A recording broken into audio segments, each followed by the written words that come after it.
welcome to another Sleepy Hollow one-shot. This happens to be the Lucas Legacy, which you'll find out soon enough. And this is actually, without a doubt, related to my OC, Gavin Lucas.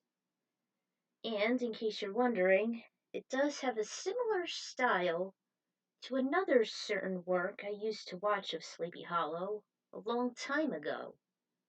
I was actually lucky to come across that said work. And this actually takes place before the Dark Age of Sleepy Hollow, known as Season 3. Oh, jeez. I'm sure you all sleepyheads remember that. Not cool, except for the crossover with Bones. So this takes place before the premiere Eyewitness. So, let's get this started. This was actually a Halloween project.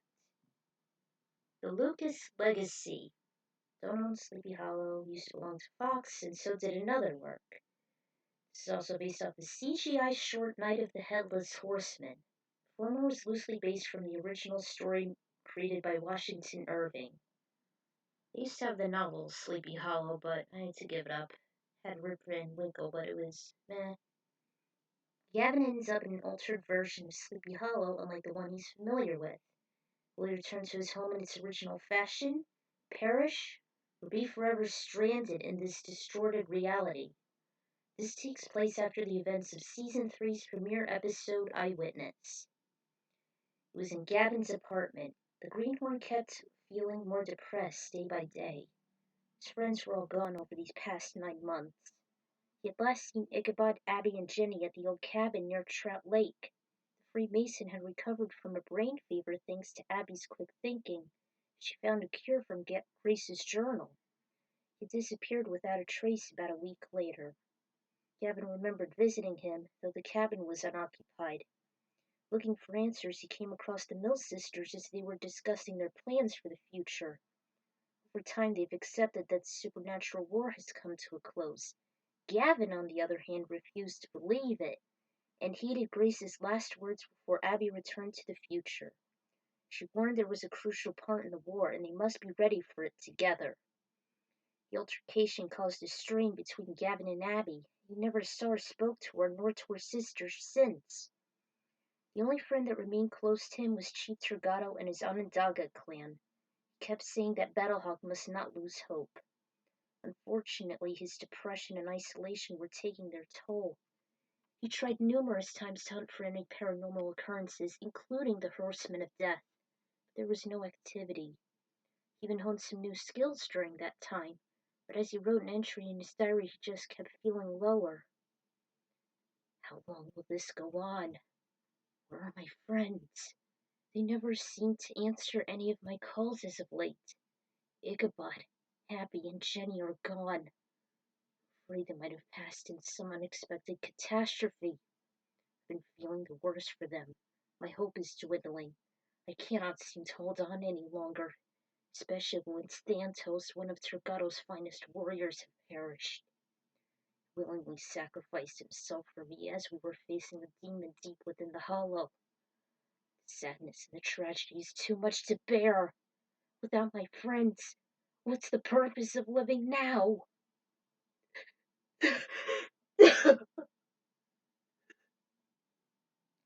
Wondered how on earth could he still keep fighting when there's no one or nothing left to fight for.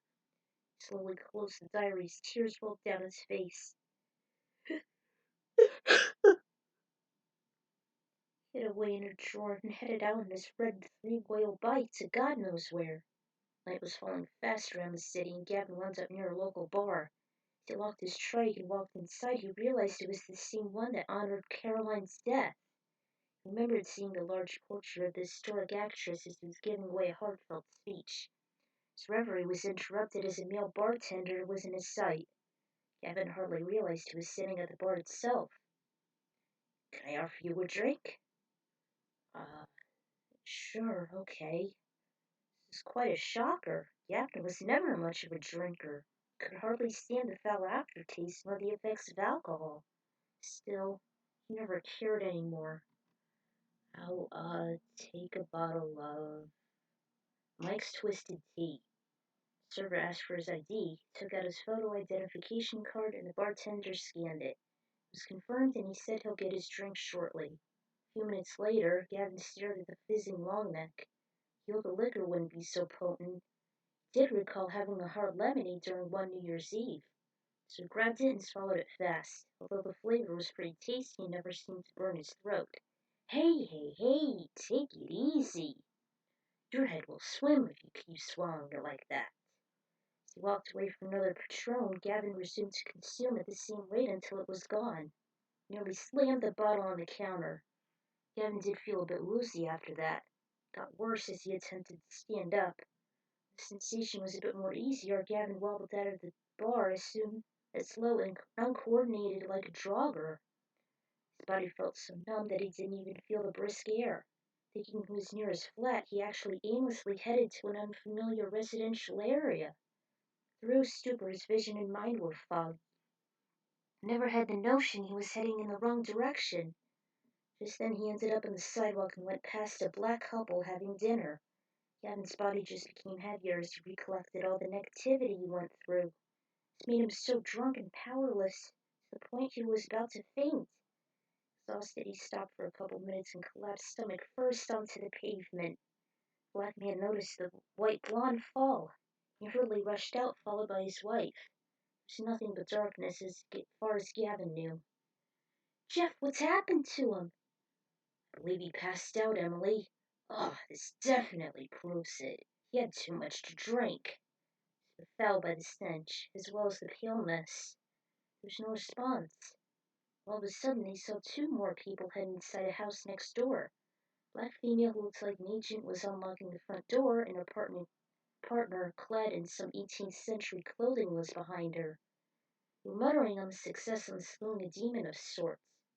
Abby, is that you? Yeah, it's me, Jeff. What's up? I found a white man unconscious on the sidewalk. My wife and I saw him collapse onto the pavement. His breath reeks. He happens to be very young. Let me take a look. Come on, Crane. Time to take your first lesson on dealing with a passed-out drunkard. He continued to watch over him as the pair neared him. As they broke apart and when she shined a flashlight over him, she realized it was Gavin! She knelt over him and turned his head. Ichabod was just as surprised. Gavin! Couldn't believe what he just did to himself. Lieutenant, why would he do this? He never drinks. I know. We need to carry him in. Could you two help us? Of course, Abby. He and Ichabod carried Gavin. Abby unlocked the door and turned on the lights. Emily followed suit and surveyed the rooms. Both Jeff and Ichabod laid Gavin on the navy blue sofa. Crane, could you get some pillows and blankets for him? All right, Lieutenant. He also adjusted Gavin to make him rest more comfortably while Abby thanked Jeff and Emily for their bravery and assistance. The two went and the witnesses were left with their own devices. You go and rest, Lieutenant. Indeed, have a long day after dealing with the Yao Kuei. Yao Kuei. I'll look over Gavin. Really? You would? Yes. I shall let you know if anything should happen. Quite certain he'll pull through by the morrow. He's a fighter, after all. Despite the uneasiness he had inside, he grinned. He was beginning to wonder why Gavin, of all people, would even dare to drink so much. He thought this could be a sign of deep anxiety or upset. Okay, Crane. Please take care of him. I'll be upstairs if you need me. Ichabod continued to keep constant visual. Who knows when he would come around, or what would happen to him. He hoped with all his heart that Gavin wouldn't suffer from alcohol poisoning or perhaps a great deal of anger and rage due to his sensitive body and mind. He even made a silent prayer that Gavin wouldn't take a turn for the worst. It was still nightfall as Gavin came to. First thing he knew was his body heating up, especially his forehead. Then felt a cool damp cloth touching it. Oh, what happened? There now. Take it easy. You've been unconscious for about 5 hours. I found you passed out in the middle of the road. Boltus and I took you in. Gavin's eyes became more focused, and he could hardly see the woman standing over him, despite the weak light from a nearby candle. All he could see was a blonde wearing a tight ponytail, then saw some unusual knickknacks on the shelves in the walls. There weren't any appliances, not even a TV or a game console. Where am I? You're in Sleepy Hollow. That was sure a relief. At least he wouldn't have to worry about being run over and mauled by some monster. He knew it was safe here. Those surroundings seemed foreign. Who are you? Don't you know? I happen to be the daughter of Baltus, the prestigious farmer in all of the land. My name is Katrina Van Tassel. Katrina Van Tassel! He immediately sat up and took heavy breaths. you, you, you can't be her. You look so blonde. Are you British? What? No, I'm Dutch. Gavin's sense of comfort. She didn't look nor sounded like the woman Gavin thought she was. This particular one wasn't bound to kill him either. Her name Van Tassel, he realized she wasn't married yet. Sweat broke throughout his body as well as a faint smell of urine. Ah, where are my capris? My pants. Over there? Though they need to be washed first. Here, take this for the time being. She handed him a fresh pair of underwear and thin trousers. Noticed the latter almost looked like the ones that Ichabod would wear. He suddenly realized he could be in a different time, maybe the 1700s. Katrina, what day is it? It's October 26th, in the year of our Lord 1820. Oh no, I missed my birthday, did I? I can't recall how long I was. Wait, what? I was sent back in time? Look, Katrina, I cannot be here. This is all wrong. You were supposed to be burned at the stake for using witchcraft. She was trying to soothe him. There was a raspy voice from an old man. That's my father, Baltus. Put on your pants. I need to address to him that you're all right. Don't rush yourself. Gavin struggled to put on the tight trousers. Ah! Fell onto the floor. It took about 10 minutes before he was fully dressed. He emerged into a narrow hallway. There was nothing but fresh wood surrounding him from the banister to the floor to the old stairway, even the slanted roof. He marched down with every squeak step, past a huge wall clock with a swinging pendulum. The time was 9:30. Ah, someone finally got out of bed. Looked as if you couldn't hold your liquor. Daddy! Ahem. I'm sorry if I caused you any trouble. I should thank you, Katrina, for tending for me. Not at all. It's the least I can do. Come, sit with us. She offered him a seat. He bashfully walked over and sat down. He was fascinated how the ancient mahogany chairs were able to support his weight, especially this Baltus. He looked wide. His chin was sagging. He had mustache and eyebrows. His hair was graying and thinning. Katrina looked so delicate and gentle with her serene face and twinkling turquoise eyes. Very unlike the backstabber he once knew. So, who might you be, young man? Oh, I'm Gavin Lucas, and Katrina said you two picked me up from a dirt road.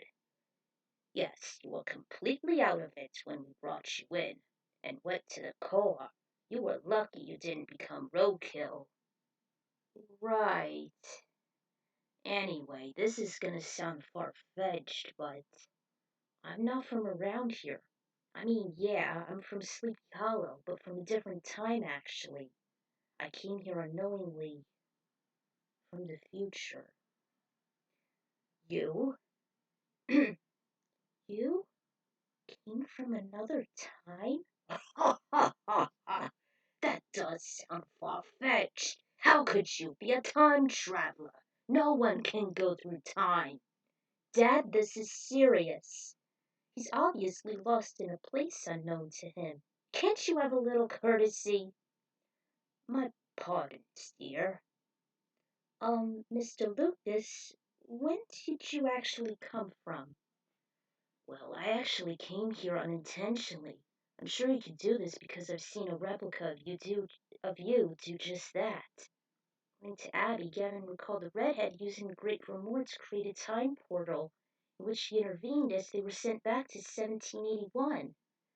I need you to send me back to the exact same day in the year 2014. Grand Remor is very dangerous. It's known to hold some fatal black magic whether it has the Traveler's spell or not. I can't find nor use it. The book can be very corruptive to the soul.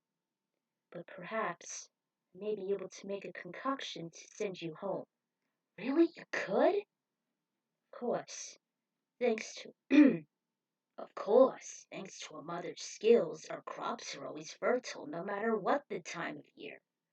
Although you better not tell anyone if she promises you to send you back.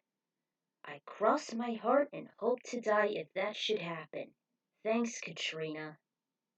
It will take some time to make it. I've never done this before, but I'm sure I'll figure it out. Why don't you show him around until it's complete? It's better than him logging around the house. All right, I'd love to see the sights. Maybe I'll come across Ichabod.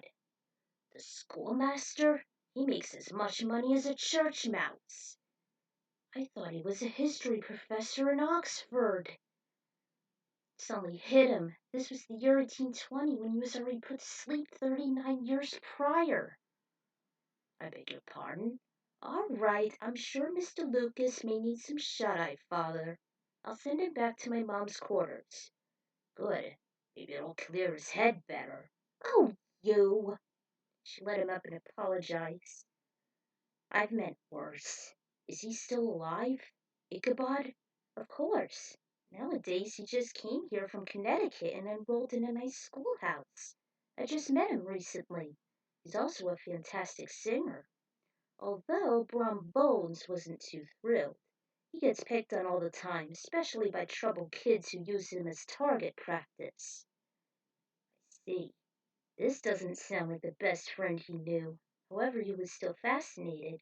They said goodnight to each other, and he hoped he'll have a restful sleep before the next day ahead.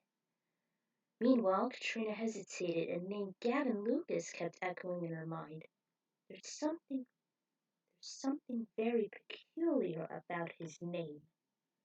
Next morning, Gavin was wearing a thin, blah blah blah. Katrina offered to take him to the schoolhouse where Ichabod taught multiple grades ranging from first to fourth.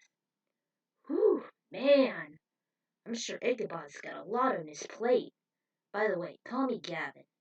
I don't really like those formal titles much.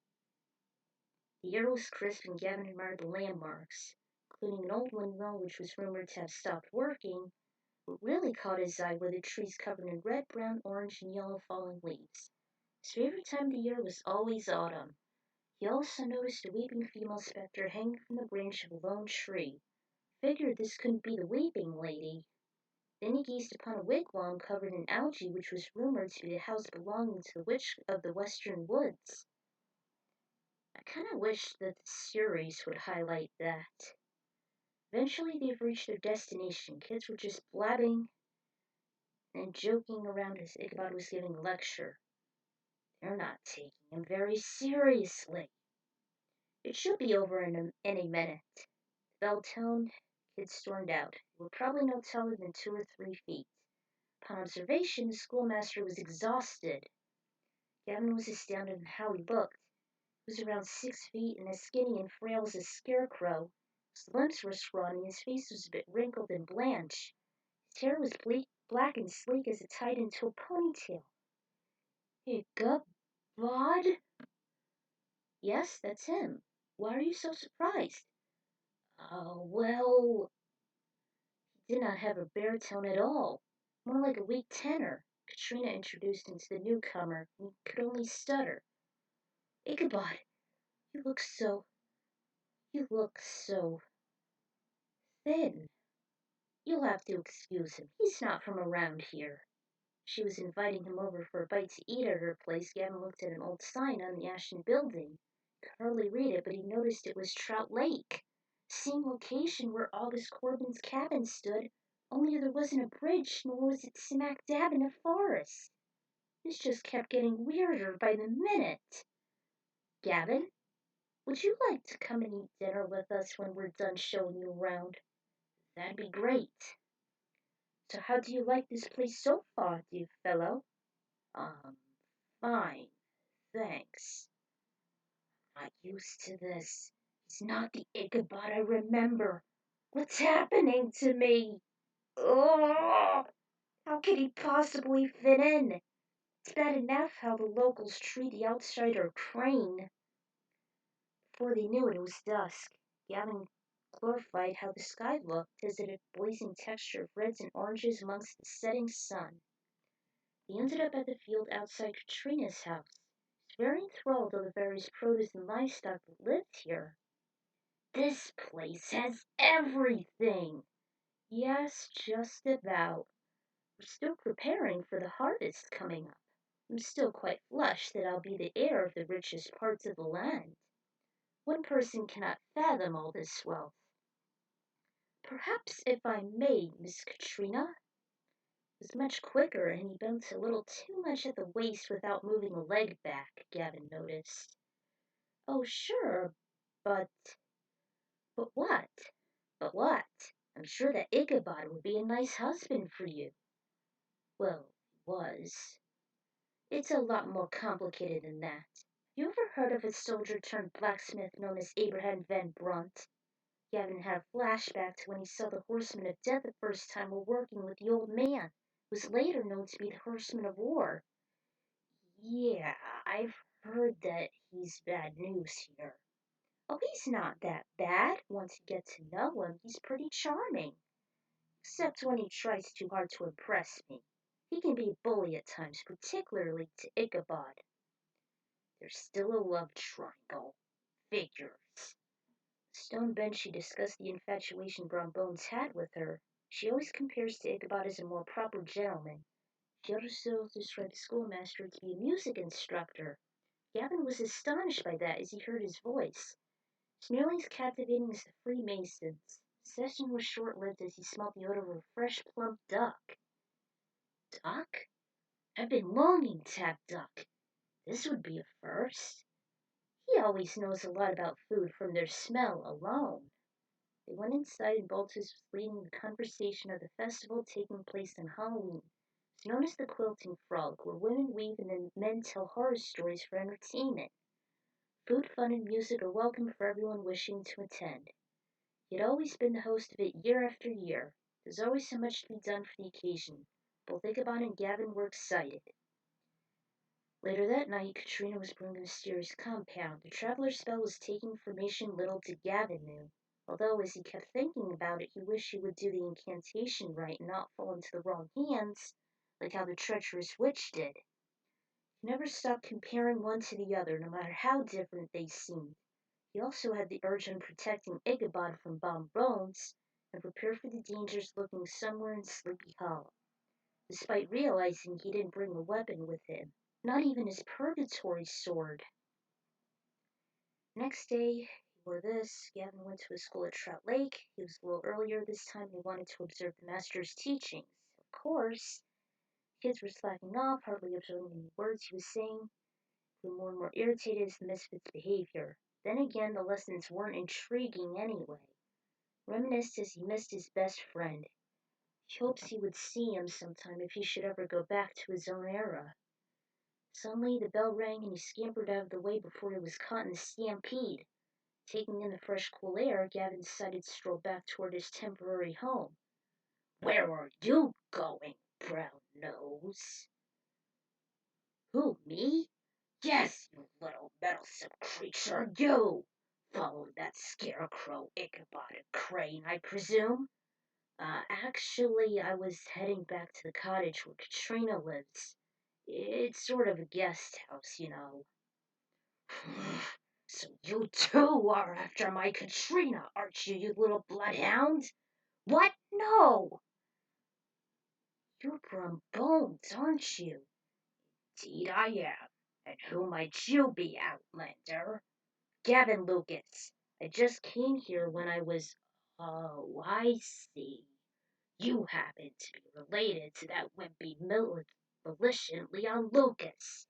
Kind of runs in the family, I guess. What?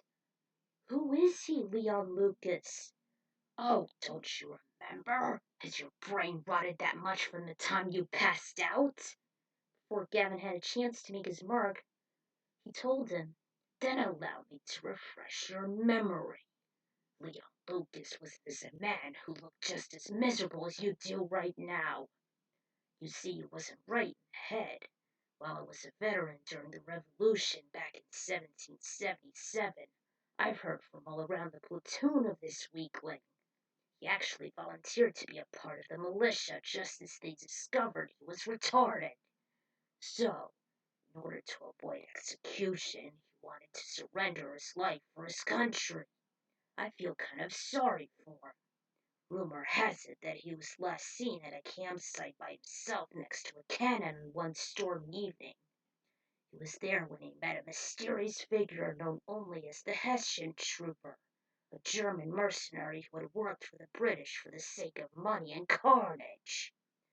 The truth was, it didn't matter what side he was on. Just the glitter of gold in his bloodlust kept him motivated. As for Leon, he confronted and lost against him, along with his loot. You had to admire his distinctive bravery despite his mental illness. After he was close to death, he managed to light the cannon and exploded off his head. Although the lead was still intact, he never finished it in time. Bah! Some low-class warrior that killed only one man before he himself was killed. And who do I see? His spitting image! Gavin was at a loss for words. Could it be true that he was a common ancestor? Aside from Brahm's constant bickering, he wished to visit the cemetery to find his answers. Reminisced again on how Abby and Jenny were brought into their destinies by their own heritage.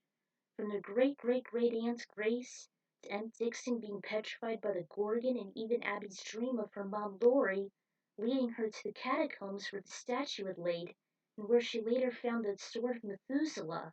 There had to be connections similar to this, as Leon too had mental deficiencies and a strong heart. Gavin reached the graveyard. He recalled the directions he made in the future. At least not too much has changed. Eventually found a tombstone. Here lies Leon Lucas, survived by his parents. He died on Halloween and before Ichabod was nearly killed. How could he have noticed you since he was a captain and sent to many places, while you were nothing but a volunteer and a low-class soldier? He didn't have a lot of admiration for his great-uncle. With nowhere else to go, he headed back to the Van Tassel household. It was during a windy evening when Ichabod invited him over to his own personal quarters. He'd shared the old cottage, the Sleepy Hollow Inn, with his good friend Rip Van Winkle, which was ironic because the novelization shared with The Legend of Sleepy Hollow, made by Washington Irving. He was there when he told the story. 'Twas the year 1777, when I was but a small boy. The War of the Revolution from the British was raging still. It was a terrible battlefield. More than one murder engaged have been marked here. The dead of this year's battle was a mingling with the blood of last year's. It was to make a soldier's heart to despair. The battle was a plain disaster for the redcoats, and along with the coming storm comes the murdering fury of the Hessian trooper. The Hessian trooper was a German mercenary. He fought for the British only because they had more money to pay him. It didn't matter to him. The curse of merciless madness plagued his trade for the glitter of gold and the joy of killing. Then described a similar scenario Gavin heard from Bon Bones. Leon was the one who killed the Hessian, though he remained nameless in Rip's tale. Thus his assailant was resurrected and became the Headless Horseman. He was known as a nameless, restless apparition haunting the grounds night after night. The trooper's body wasn't claimed by the British. Instead, he lies in our churchyard. His papers were never found, and he had no head, no face to recognize. So it is what on the marker says but this: Let this marker bore a name, not these marks instead. But you cannot give a name to a face if it hadn't gotten a head. And it is said he cannot bear to lay to rest without a name on his marker, without a head on his body. And so the headless horseman rides on nights like this one. And so he seeks for a head, his missing head, other than his own. Anybody's head will do. That is the tale of how the headless horseman began. We know only that his tale is not over. Rip was being scolded by his passing wife on scaring Ichabod, Gavin, and the children, although the greenhorn was more determined than ever. His ancestor only started the destruction, and he reckoned it was now up to him to finish it. Everyone was preparing for a different motive. Boltus for the upcoming festival, Katrina with the traveler's spell, Ichabod for his next session. Gavin had a unique objective: gather his weapons to defeat the Headless Horseman on Halloween night. Never told anyone about his mission, thinking he'd be identified as a psychotic or just plain crazy and sent to the nearest nut house, much like Jenny. So he kept his mouth shut, and he started by gathering dry fallen leaves inside a leather sack. Then he headed to the local market to buy himself only a few tablets of salt and matches, since the former was scarce and expensive. Heading back, he noticed there was some tension mounting between Ichabod and Brom. He kept accusing him that the schoolmaster had been swooning with Katrina rather than just giving her singing lessons. Abraham became more jealous that he was giving her more attention, that she'd eventually be betrothed to him instead. What was even worse was when Gavin got involved. As Brom was aiming a shotgun to Ichabod, the blonde got in the middle. "Hey! Who the hell do you think you are, Brom? I have had it with you bullying over us. This is no way to be honored. You only want Katrina so you can be rich beyond your wildest imaginations. Well, let me tell you something, Brom, you bastard. She has no interest in you whatsoever. She's only into Ichabod because he loves her with all his heart, rather than just some cold hard cash. Now back off!" Grabbed the Glock and kicked him below the belt.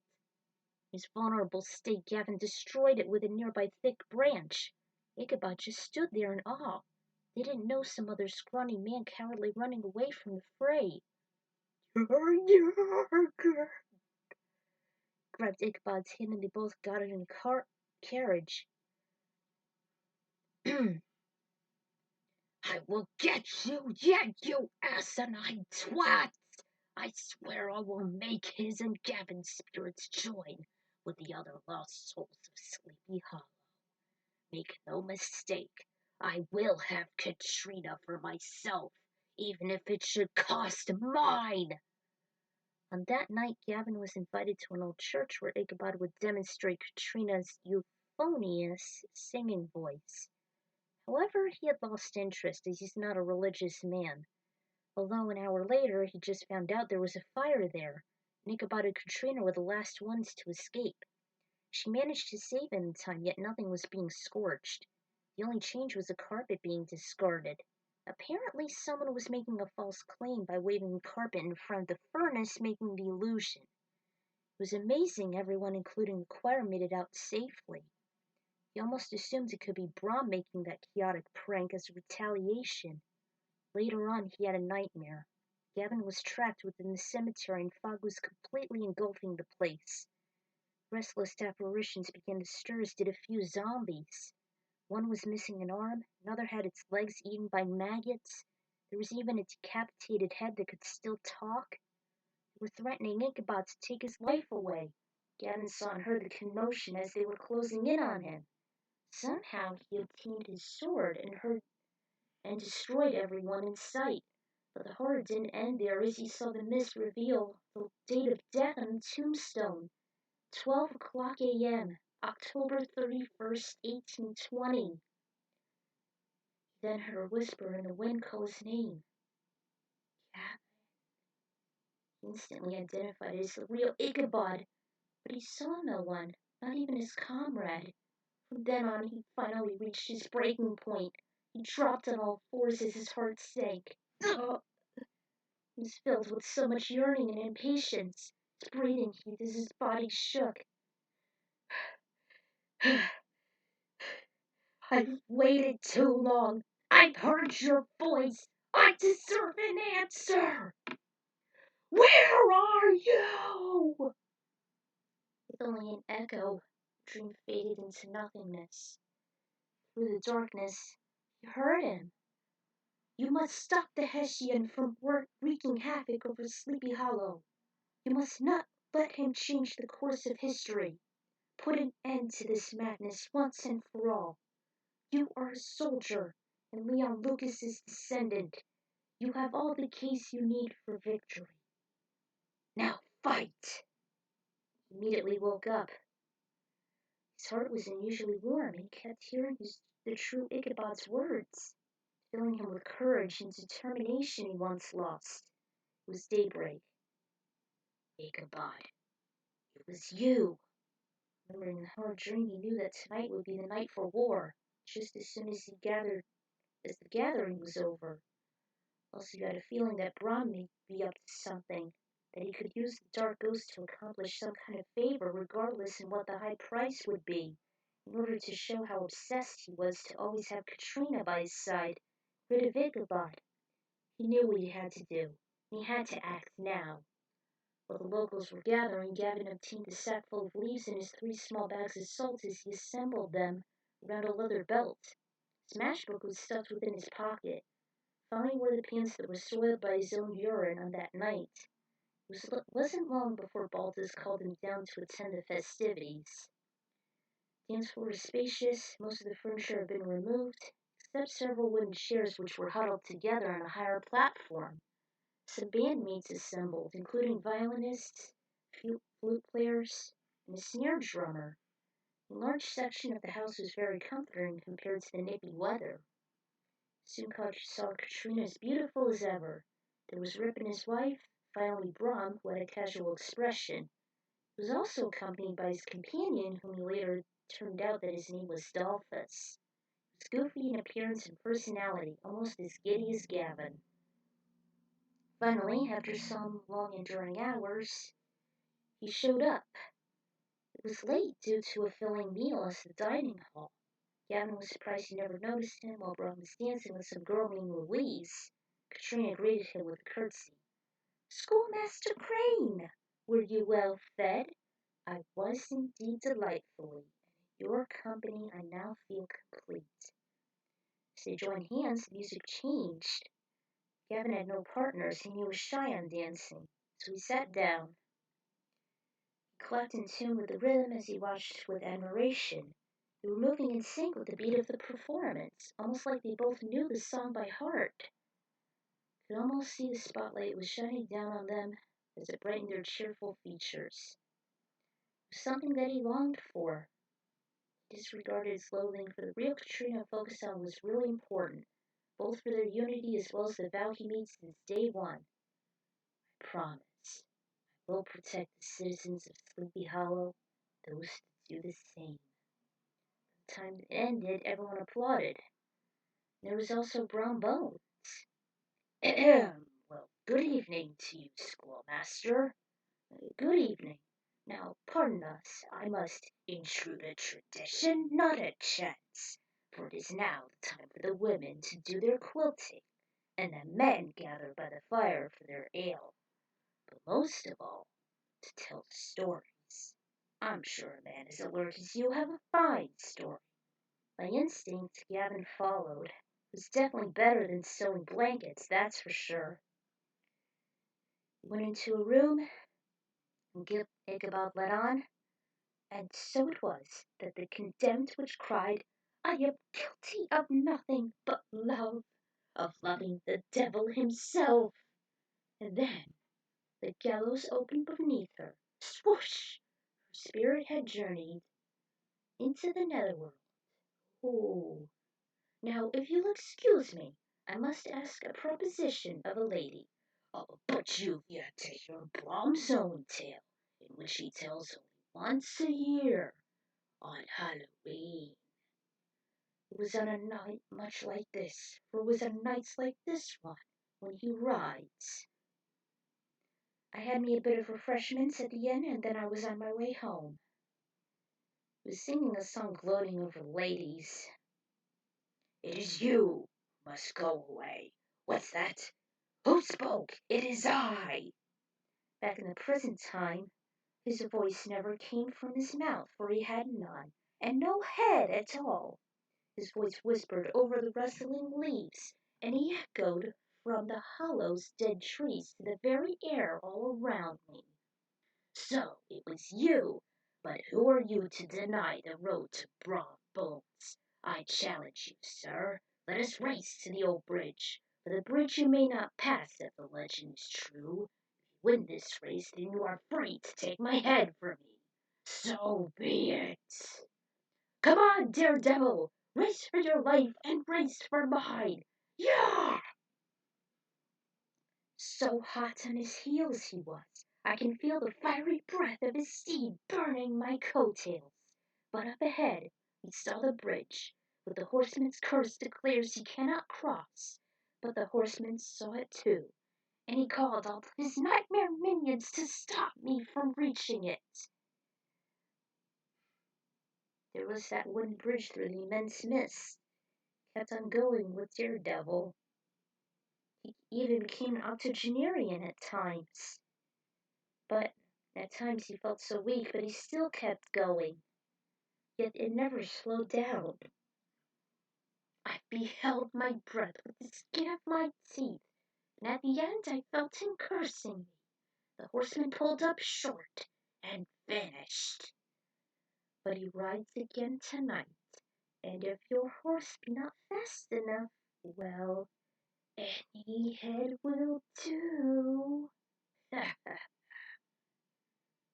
must defeat this champion with all my speed and strength.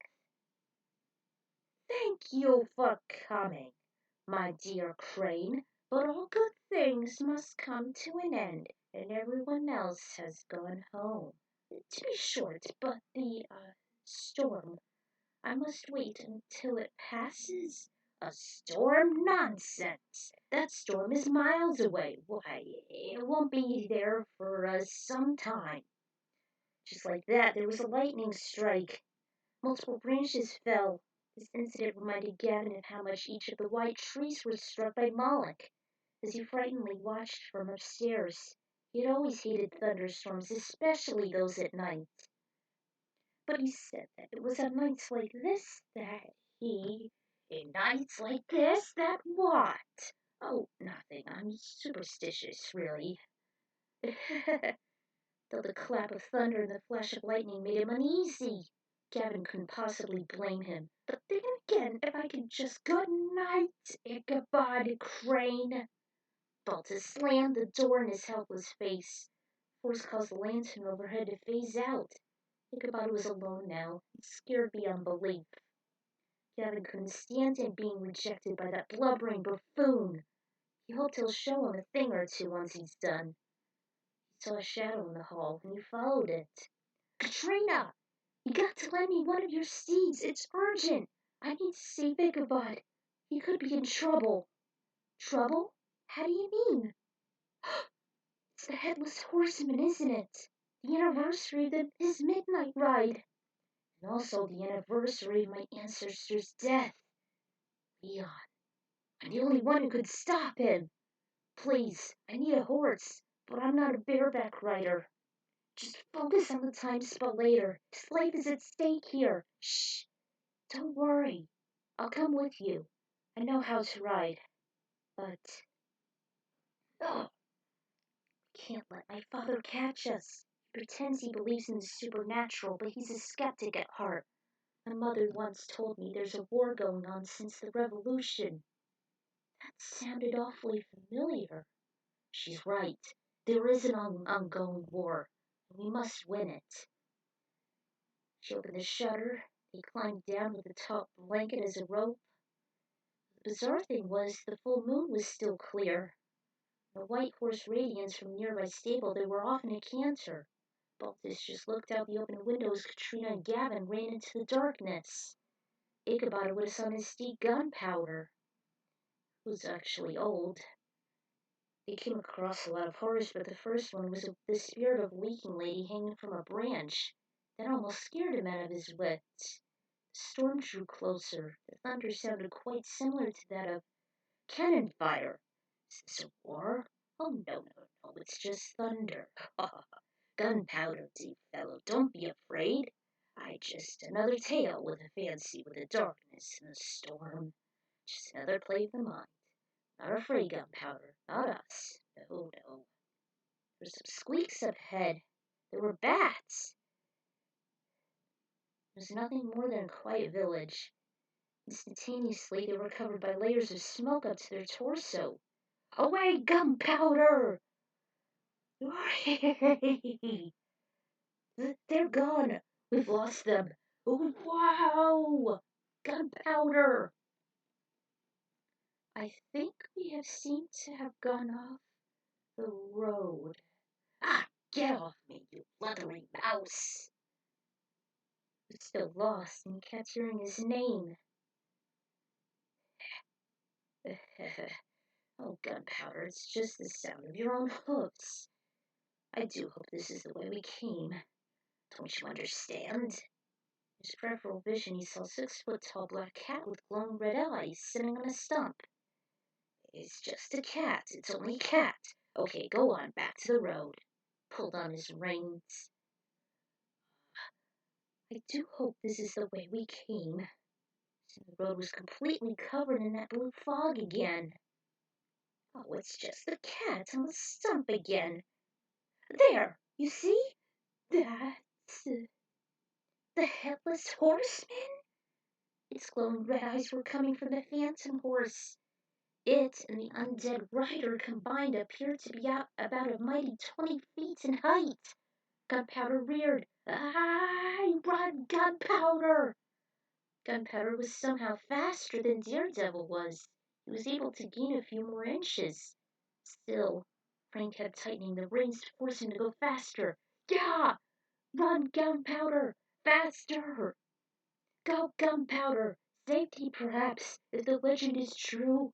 Hurry! The bridge! Yeah! It was the same thing that he experienced with Brahm's tale.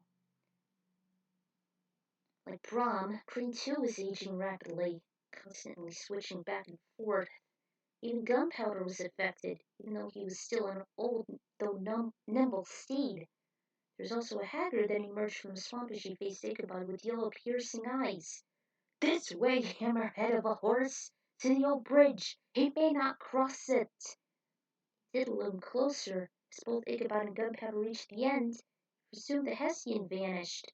But he was still waiting for him at the other side, continually cackling at him. Little did he know that there was a head hidden behind the phantom rider. It seemed to be flaming. It was actually a glowing face of the creepy murderous Hessian himself. Seeing this, Crane grew terrified and petrified. It was his missing head all along. It was the severed head that was mocking him all this time. No!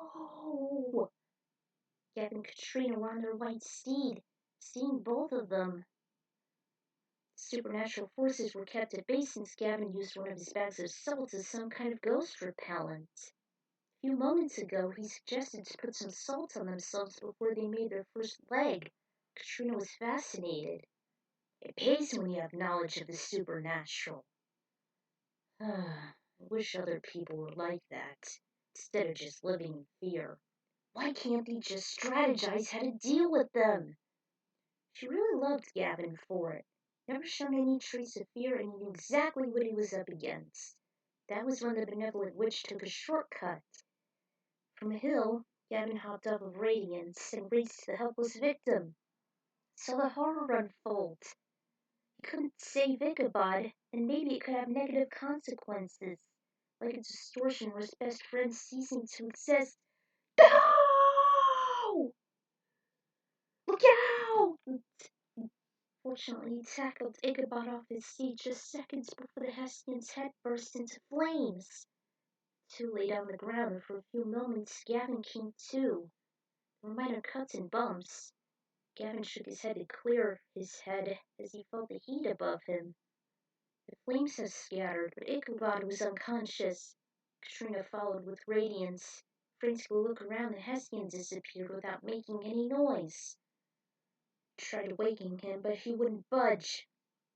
Katrina, I need to borrow your horse. But why?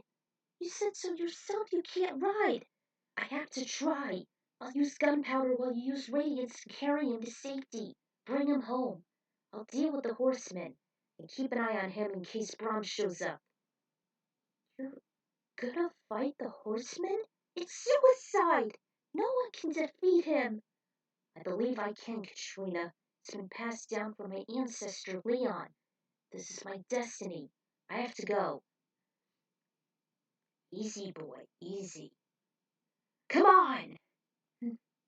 Horse carried him across the bridge. Hey, Headless! Come out and try to snatch my head off. Give me the best you got. I'll still beat you, just as my ancestor tried to do. Come on! Led him away.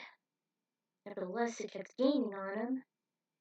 Gavin's head was so low to gunpowder saddle to avoid getting swiped by his fatal cauterized blade. Nothing wavered him, not even the constant backlash from his enemy, nor the monsters that attempted to stall him. On and on they raced until they came across a church. Quick! To the churchyard! Yah! Gavin was a lighter passenger. Gunpowder sped up. Went straight to the old church. They came across the Hessian's remains. Gavin figured that demons can't possibly pass over hallowed ground, so he went to work right away. He hooked gunpowder to the picket fence, searched for the grave. He found the mercenary's bones in an open ditch that was 6 feet deep. He dug it late last night to prepare for what he was longing to do. He looked for the pit and saw the coffin. The lid was open. Bones were littered at the burial site. Gavin dumped the sack into it. Leaves scattered all over, and tossed the bag when it was empty. Then he used his remaining soap bags from the belt and repeated the process. Finally, he took out the lit match. He struck the Hessian's tombstone.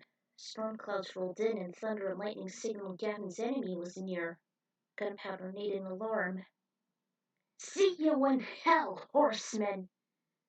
Hessian paused, and his body was also burning. Same went with the phantasmal horse. Then they both dissipated into ashes and embers. Watching the success, Gavin smiled and gazed over the pit. The remains were almost out. His plan was definitely a job well done. His newfound skills of cremating a person's bones paid off while vanquishing a vicious ghost. Every spirit needed to have a vessel, otherwise it'll rest in cinders. He was so proud over that astonishing feat. Rest in peace, Leon. You deserve this. He was still caught up in his ecstasy that he was hit. Ah! Ah! You've gotten rid of my hitman. I never thought it was possible to vanquish the horseman for good. But because I've witnessed your endeavor, you shall join him in the pits of hell. I've made a deal with the master of the restless spirits to rid of Ichabod Crane. But then you spoiled everything. Ah! You're defending your puny ancestor's honor. That is to be expected. A retard defending a retard, and you destroyed my reputation. Say hello to your great uncle. Bang! Only it wasn't Gavin that got shot. It was Baltus. He actually fired at Brom Bones. Oh, Baltus! I saw what you did back there, Gavin Lucas. You really are a true hero, just following in your great uncle's footsteps. The truth is, I never liked Brom Bones anyway. I've always known that Katrina was playing a dangerous game between him and the schoolmaster. You were indeed the first to look at fear squarely in the face without any trepidation. You are the hero, and we are forever in your debt. Did the same vow as the Freemason. Thank you, Baltus. By the time they got to Katrina's place, it was 12:45. He suggested his daughter to wait till morning. By daybreak, Ichabod did awaken, though he actually had no memory of the horseman. His personal encounter, as well as the stories he was told, were erased from his mind. For once, everyone, including Gavin, was relieved he had amnesia. The young hero assumed that his brain was shaken up, and he was better off forgetting anyway. However, he was still able to recollect everything else. Because of his valiant deeds, Katrina promised she'll keep the traveler spellbound tonight as Ichabod and Baltus helped her. He also offered for the town to come over for a celebration on Gavin trouncing the Headless Horror, the deceased Hessian. By nightfall, everyone was gathered here again, only this time, Brom and Delphus never appeared. Rumors swayed that Delphus drunk himself to death after finding that his friend was shot. Before the ceremony, Ichabod arrived and congratulated Gavin on his victory. He was no longer feeling sheepish, and he wrapped his arms around her tightly with a returning embrace. You truly are the man I love, Ichabod, as you are to me, my fair lady Katrina. But what of Brom? I'm not too ashamed that I lost him. He was never the man for me. It was often right that he never cared for me as I had met you. My father learned that as well. I've heard last night on how he rejected you. No harm done, just as long as you're willing to stay by my side, for now and for eternity. Then knelt to the ground and he pulled out a shiny ring. Miss Katrina Van Tassel, will you take a chance on marrying me on my behalf? Please say yes. She accepted. Everyone cheered for the engaged couple. And Gavin had this brilliant idea. He went up to the platform, made a special request for the band. The song was foreign to them, but he said they can pull it off as they followed his lead. In F sharp, the crew played one of its most favorite songs from the distant future, I'll Be There. Gavin sang the lyrics with all his heart, pouring out particularly to Ikatrina. It was the new nickname and how Gavin would identify them. And he also made a few gestures as he sang. This song was made possible by a black group of kids known as the Jackson Five. Everyone grew silent. Bashfully, he said, I guess you guys aren't ready for that yet, but your descendants are gonna love 'em, even though they never liked their father very much. Spectators muttered. Music turned traditional again. Gavin, that was very astounding music. I never heard of anything so harmonic before, even if it is from a black group. I hope this would help appreciate them more. Gavin, the spell is complete, but I don't know if it'll work. If it does, will we see you again? I guarantee it. Oh, I'd really want to thank you immensely for everything these past several days. I surely am going to miss you, Sir Lucas. Miss you too, Ichabod. Led him to her mom's room upstairs from the crowd. The village of Sleepy Hollow will remain peaceful. But if there's terror growing from the restless spirits, or if there happens to be another war. Katrina took a small glass vial and handed it to Gavin. She instructed him to breathe in the perfume deeply several times and then say the words, Tempus Fugit. Gotta go. Huh? Don't worry. I'm sure the spell knows the rest of the way. Besides, I'll always be right here, watching over you, just as my great uncle would. Never give in to fear, Ichabod, and always be faithful, Katrina. Take care of yourselves, will ya? We will. Adieu, adieu. Parting is such sweet sorrow. Always keep the faith alive, you two. Take care.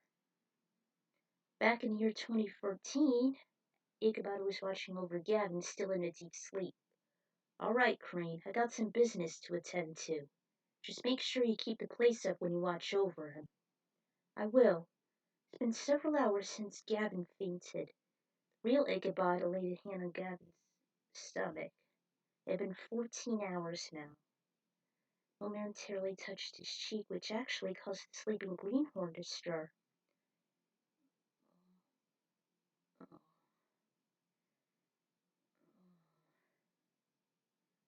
Lieutenant? He's hoping Abby hadn't left yet. Looked at him again. Soothingly encouraged him to wake up. Light poured into his eyes and he slowly opened them, revealing a man looking over him. His appearance was blurry, but Gavin saw him. The brown hair, the mustache. He was talking to him in a vehement tone that he couldn't make out what he was saying. He saw his blue eyes and felt something. Gavin, can you hear me? Is it you, Ichabod? To prove it wasn't a mirage, Gavin reached up to touch his face. Witness felt his delicate fingers, held him close. Did I pass? Ichabod? I'm so happy to see you, Ichabod. Just as I am to see you, Gavin. Another friend reunited. Tears started to fall.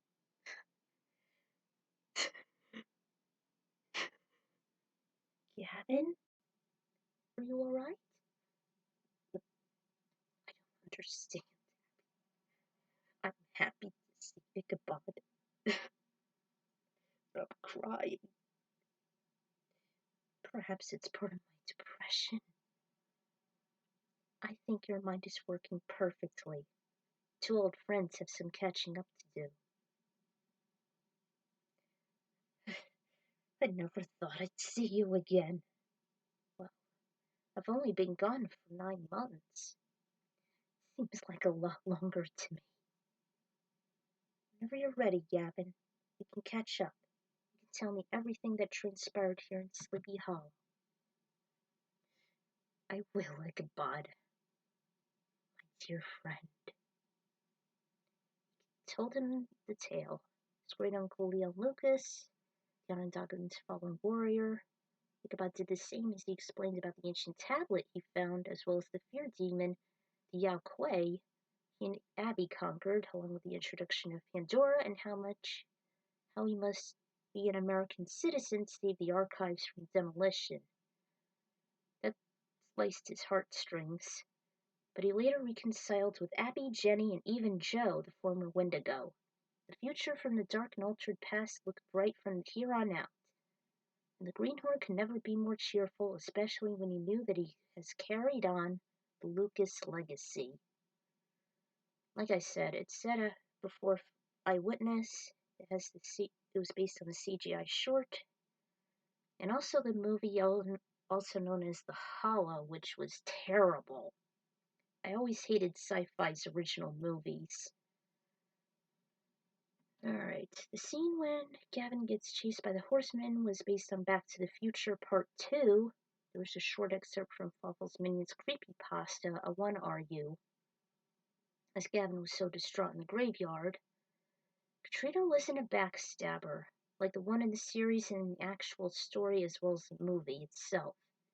To me, Brown Bones has always been a jerk to Ichabod and Katrina, so he deserved to be killed. Like it or not, he's always a villain to me. The part when Gavin used the salt in the leaves was based on Supernatural. I actually watched this before I saw Sleepy Hollow Season 3 while I was waiting for it. It's like Paranormal 101. It felt so satisfying to write this. Gavin finally has a common ancestor much like the Mills. I was gonna say this when Halloween was close, but since I found out the short, I couldn't wait. So hopefully next time I'll continue the missing episodes.